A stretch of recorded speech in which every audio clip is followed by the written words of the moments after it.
বলবো এটা ফালতু। আমি ক্যামেরার সামনে বলতেছি এটা হচ্ছে একটা ফালতু। কারণ এটা বলার মানে হচ্ছে আমরা হচ্ছে যারা গরিব আছি, যারা অসহায় গরিব আছি, ম্যাক্সিমাম টাইম প্রতিদিনই পান্তা খাচ্ছি, সকালবেলা উঠেই পান্তা খাচ্ছি। তো এখানে সুহাব করে শুধু পহেলা বৈশাখের জন্যে এক টুকরা ইলিশ মাছ দিয়ে, তারপর হচ্ছে এক টুকরা পেঁয়াজ দিয়ে গরম পানিতে মানে গরম ভাতে পানি ঢেলে পান্তা খাওয়া, এটা হচ্ছে একটা মানে কি বলবো, এটা একটা সুহাব করা। যাদের টাকা আছে ওরা এটা করে, ভাই আমার টাকা নাই, আমি এটা করি না।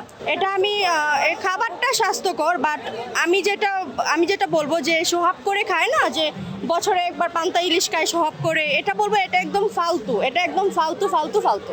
এটা একটা খোলামেলা জায়গা, খোলামেলা পরিবেশ, এখানে সবাই আসছে, ছোট বড় সবাই আছে। সো আমার কাছে খুবই ভালো লাগতেছে। আর আপনি যদি বলেন যে ক্ষতিকর কিনা, সেটা তো অবশ্যই হতে পারে। আমি যেটা বলবো, আমি যেটা সবসময় করি সেটা হচ্ছে ক্লিন থাকতে হবে, নিজেকে ক্লিন রাখুন, হচ্ছে আশেপাশের পরিবেশ ক্লিন রাখুন, সুস্থ থাকুন, এই তো। আমি কি বলবো, আমি সাবান দিয়ে হাত ধুই, তারপর হচ্ছে প্রায় সময় ম্যাক্সিমাম টাইম পান্তা ভাত খাই বাসায়। সো এই তো।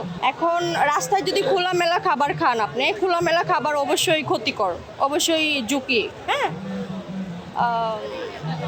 চেষ্টা করবেন একটু মেনটেন করে চলার।